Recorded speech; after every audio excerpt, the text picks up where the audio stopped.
Hello, good morning. This is part 3 to morning chat. I have no idea what I'm going to call it yet. You'll see the title before I don't script any of my work, so I'm just going to fly by the seat of my pants, and if I stumble over words, I stumble over words. I don't like editing. I'm a lazy mo. I'm trying not to swear either because I was told I swear too much in my videos, and it makes me look bad as a person and as a female and all that stuff. But anyway, so I am working on it. But anyway, okay, so far for recap for the whole morning, for this morning talk, morning chat, part 3. So we talked about my friend, how I want to try to help her deal with her addiction issues, because she has addiction issues, and I want to try to be as open with her and respectful of how hard it is to deal with an addiction, because myself, I have addiction issues. I have to, but it's not about me. So anyway, so I can relate to her, and I try to help her, and I'm sober, and I'm not trying to be her sponsor or anything, but I'm just trying to be her friend, the friend that she can turn to when she feels like she wants to use. And okay, so then we talked about how her boyfriend is very non-helpful at the house. He's he raids and games all the time, and it's left up to her to be the parent for all the time, like 24/7. She's the parent. There's no off time for her. There's no sick day for her, any of that stuff. And it weighs on her. That's I think that's one of her triggers, is she just feels overwhelmed being a mother by herself. And yeah, I get it. Any other mother who stays at home completely understands that. Anyway, so then we talked about how her kids are not they don't listen, and how they're being disrespectful about graves and stuff like that, and they just basically don't listen. So where we left off was at the cemetery, and the girl just kept wanting to, the mother told her kid to stop walking on the headstones, because remember I said they were level with the ground, so they were that kind of headstone, and she told her daughter to stop walking on the headstones, that those are somebody's loved ones. And she just kept she'd stop if she turned back to where she was walking, and she kept walking on the headstones. Now, see, for me, I would have spanked my child right then and right there. I would have put her over my knee and spanked her and told her that was not an appropriate response to being told not to do something. But, I realize that is what some people consider child abuse, but you know what? That's not child abuse. That's teaching your kid what is an appropriate response. How to respond appropriately when your parent tells you, don't do this. This is why you don't do this, and you keep doing it. Yes, there should be consequences for your actions.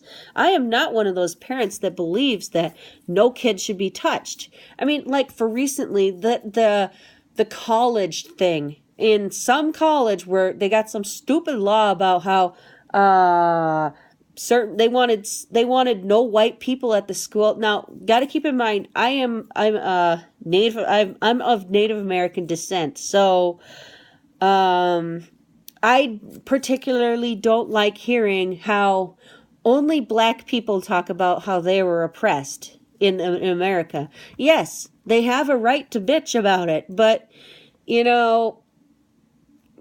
I don't know. I mean, the whole topic in that story wasn't even about race issue. What it was the teacher they want to have fired was basically saying that he wants teachers to be, hired because they're good at whatever subject they want to teach, not because, well, we want to hire so and so, somebody of somebody of ethnic descent that isn't a white person, just to fill that slot, just to be diverse.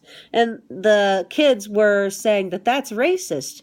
How is that racist? Did you want to find somebody who, I mean, you know what? If the person who does a good job happens to be a Latino, a black man, a Native American woman, and they do great in English, sure, hire them. But if the person who applied happened to be a white person who is good at English, hire them. I don't get why those little kids, those freaking college kids, think they had a right to call that guy racist and to call him to being told to be fired because he was racist.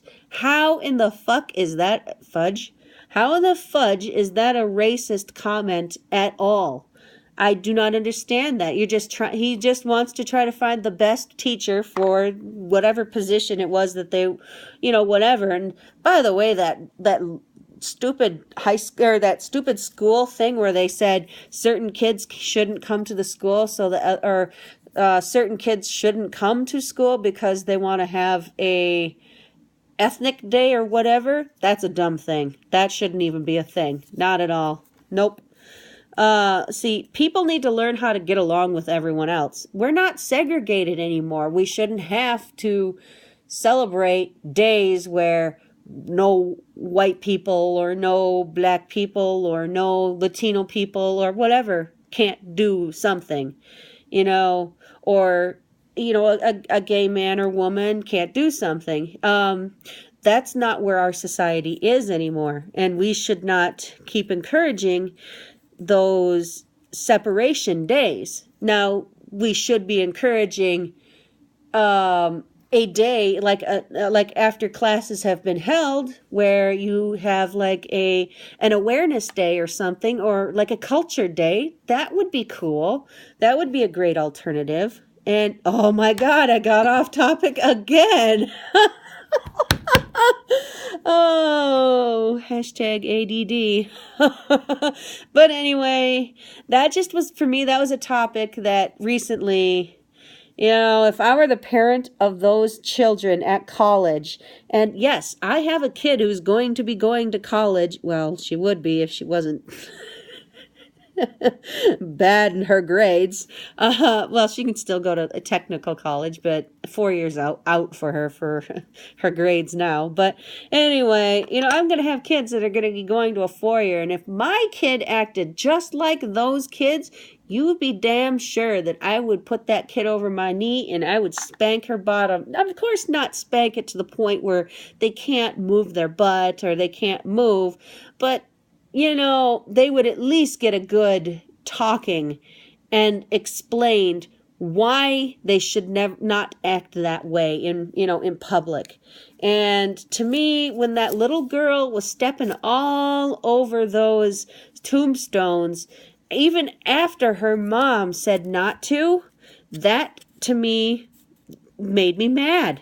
It made me mad that the mother acted like she did, she wanted to, discipline her child, but she didn't.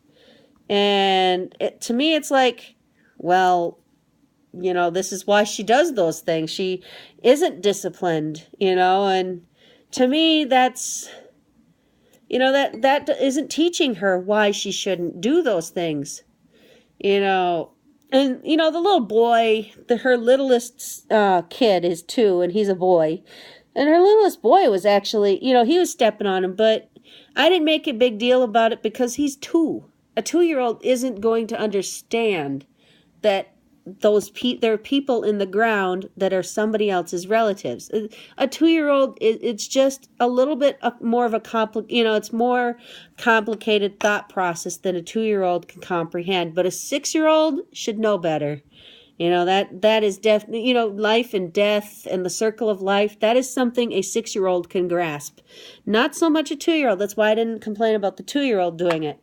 But then again, the mom should have been holding his hand and, maneuvering him around them. That way he just learns to not do it, and I felt like I feel like sometimes that I am the stick in the mud when it comes to stuff like that. Like, I'm the one that follows all the rules all the time. I don't want to be that person. I don't follow all the rules all the time. And wow, I can really talk. So I'll be ending this one here again. I spent most of my time talking about that damn college thing instead of what I'm supposed to be getting to. And I promise this story is actually going to get somewhere. And it might actually get somewhere in the next one here. So anyway, I will end part 3 for right now of Morning Talk, and then we'll pick up from there for part 4 if anybody actually, has made it through my talking thus far. So, okay, I will see you for part 4. Bye!